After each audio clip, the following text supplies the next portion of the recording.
Now, we're going to have a roundtable with Sofia Soledad Duarte Poblete from Politecnico di Milano and Chiara Rodriquez, CEO of Materially.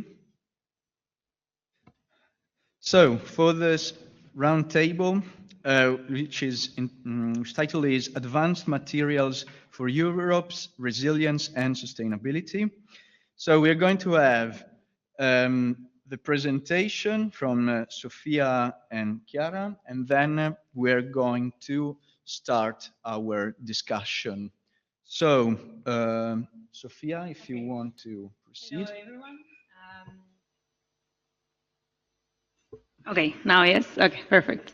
So thank you very much for the invitation. I am a PhD candidate at Politecnico di Milano. I am working in the field of materials and design, but from design, product design, industrial design.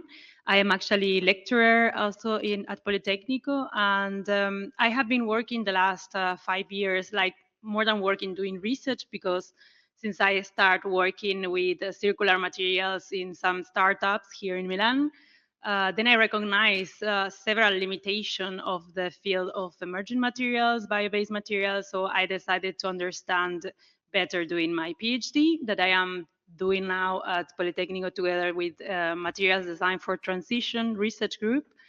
Actually, within this research group, we do a lot of experimentation. We take as a pedagogical path the experimentation with matter, with different ingredients, like coming back to materials again, because we found that when we were talking with the students about the materials, there was kind of separation, a lot of renderings, but when coming to the material, it was kind of difficult to understand the technical and aesthetic perceptions, meanings of materials. So we actually start learning in which ways we can transport all of this related to emerging materials a lot, because we are actually now in a moment where there is a lot of emerging materials coming through, and it's not always said what is the identity of those materials, how those materials are being used, how they could actually create some sustainability, some transition towards less environmental impact.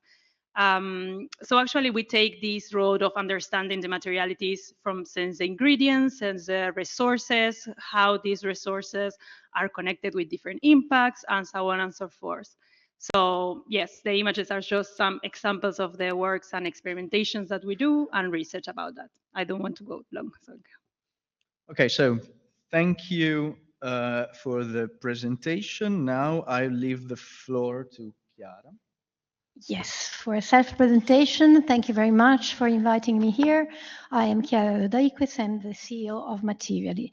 Materially, I need to say what the previous name of Materially was, because I feel that that tells a lot about who we were at the beginning. So up until 2020, Materially was known as Material Connection Italy.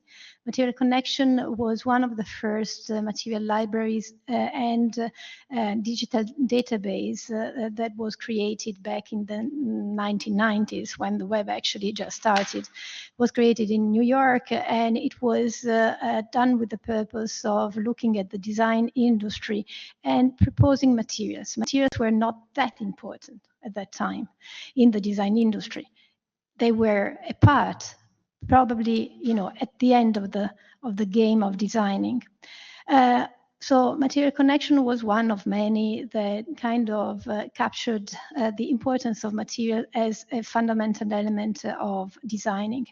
And that's the way we were born. In 2002, Triennale Milano, Federlegno Avedo, CLAC Cantu decided that it would be good to have that kind of resource for designers, architects, and design industries in Italy, and they imported. They basically Material Connection had this licensee opening in Milan. Over the years, we have of course moved, expanded our knowledge about materials coming from that approach.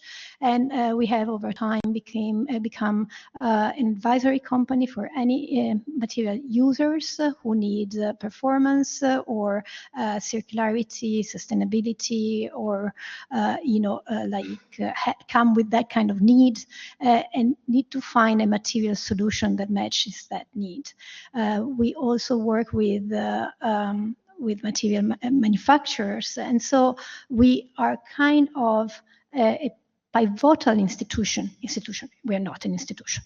A pivotal player that puts together solutions and needs and users. Okay, Chiara, thank you for your presentation. So I will start with to talk about the aspects of design and education. So I will ask you to, let's say, tell us something about what is, in your opinion, is currently missing from design education and from the materials created in laboratories or in the educational environments to effectively reach the market or the industry. Yeah. Okay, thank you very much for the question. I actually think, I really think it's good to talk about this because lately we have seen a lot of very nice projects, very speculative all around. I mean, if you have gone to the Design Week, for example, or these kind of events, you can see a lot of diversity in projects from students, like development of emerging materials from recycled pieces or from waste streams. And it's very amazing to see that designers are getting so close to the materials again and creating new things. But I think that the problems comes to the question always come to us when, okay, now how we can apply this in the industry, how can we do this more massive? And we can answer a lot of things that is that what we want to do? Is that we want to create again a massive products about this kind of materials? But at the same time, even if it's not massive, the application of this material sometimes is very limited because of the characteristic that we can reach in educational level. So actually, lately we have been doing this discussion, and I think that something that has come along is the interdisciplinary job. Like, we are trying to create our own facilities like biodesign lab. We're calling this like wet labs where the students can learn about materials by creating, but also we can interact more with biologists, with material scientists. I mean, we actually need this interaction because otherwise it remains in the surface of something interesting, something temporal because it's an exhibition or something. But then for us, it's like, okay, they just lose and we continue to use the same materials. Okay. Interesting. I would also relate it to this last aspect too for you.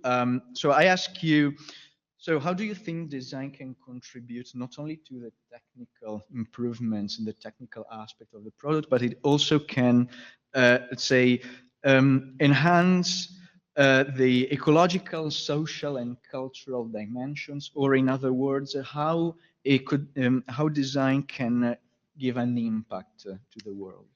Okay, I think actually that's why I really love the field of design, because I think that designers and from these fields, you can not just see like, not just put attention in the technicalities, which is actually something that's maybe it's missing in some related to materials, but designers and from this field of design, we can think about all these cultural aspects that relate to the materials.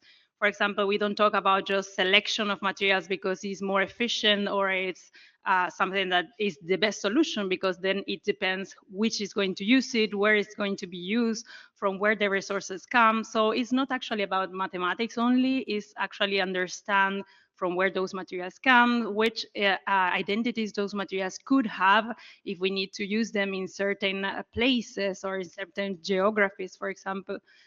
So I really think that the role of designer is to kind of play these different aspects, kind of translate what the science of the materials needs, and try to understand, at least to say product designers, okay, how these materials could be applied to give actually an impact in environmental aspects, but also in like the social aspect. For example, giving behaviors of how these materials should be used, how these materials should be thrown or disposed, or where it should be disposed to be reused, for example.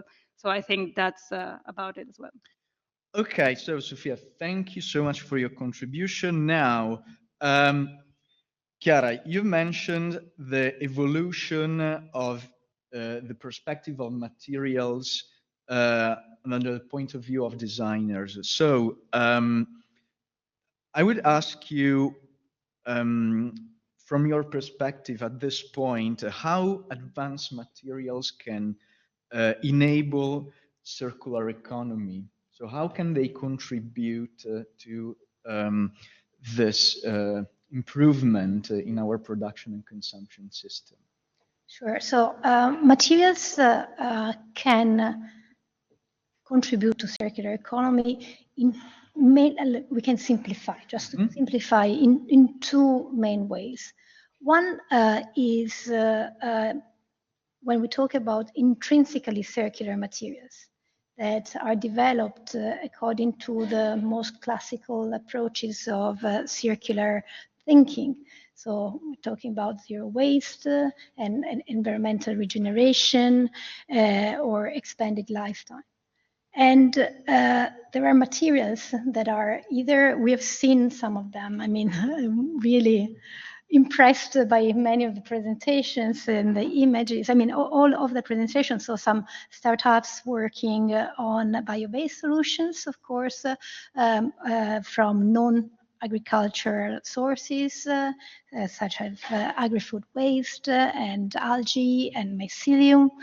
And when it comes to Europe, a lot working on wood, which is, definitely a bioresource that is culturally also very connected to our continent. Then there are other industries, much larger industries that work on systemic solutions when it comes, for instance, to plastics and, of course, all the mechanical and chemical recycling of that. And even looking at alternative methods to recycle plastics, for instance, using enzymes. But then materials are also used to transfer circularity or to open circularity, I would say, to enable circularity somewhere else. So, for instance, when we're talking about construction, simply, having insulation or other, or like materials that can be applied to gas and contain and irradiation, or can contain energy consumption when it comes to heating or a building, or we can look at solutions such as disassembly of materials. Actually, I don't know, there were some of the images. I don't know if you want to. That's me. So now you're going to see some examples. So this is some of the examples that I was talking about, raw materials from non-agriculture waste. Well, we're going to get maybe later on also to architecture. I mean, although we had some innovative approaches to circular materials, some materials, bio-based materials that are replacing organic materials for functions. This is like in the word of our previous presenter, not exactly, but still like carbon sink materials made of biochar. And so on, yeah. So supply chains that really are changing to be more circular. We have here, by chance, an example of cheese recycling, advanced recycled plastics, and so on. Yeah. Okay, so I have approaches. one quick question. So as a conclusion to this moment, I will also ask you how companies are orienting themselves with respect of the use of advanced circular materials. Okay, let's say that I don't know if this helps me now, but yeah, these are again solution for this assembly. So let's take a step back. So what are companies doing? They are looking at these materials. They're first of all starting to understand that there is a conversation around traceability that is becoming more and more relevant when it comes to materials used in products. So it's no longer, it's not enough to be very generic about being, sustainable, claiming sustainability for the materials used, but there is a more and more awareness. So the first reaction is, the first trend that we are seeing is we need to have that circularity transparency, okay, in what we propose. Then each industry has their own approach. I mean, I was really impressed to see some inclusion of circular materials in the construction industry. But for instance, when it comes to construction, it's a systemic change that they're looking at, so not necessarily based only on materials. Other industries, for instance, packaging, is relying almost exclusively on circular materials of the first type. So we're looking, as we all know, at a major surge of plastic substitution that is typically going toward paper, which we don't know what the end of the story will be there, because when LCAs are going to be mandatory, LCA is not particularly kind towards paper, for instance. And there are then industries as a whole that are looking at giving themselves regulations and giving themselves, like we have in mind the furniture industry in Italy that has been really working in cooperation also with the ministries to create their own guidelines and also material libraries and material resources to become intrinsically more circular. And we had the chance to be working on one of these material libraries. Now, the other thing that industries are doing is looking at limitations, or let's say problems that do come with novelties. Price,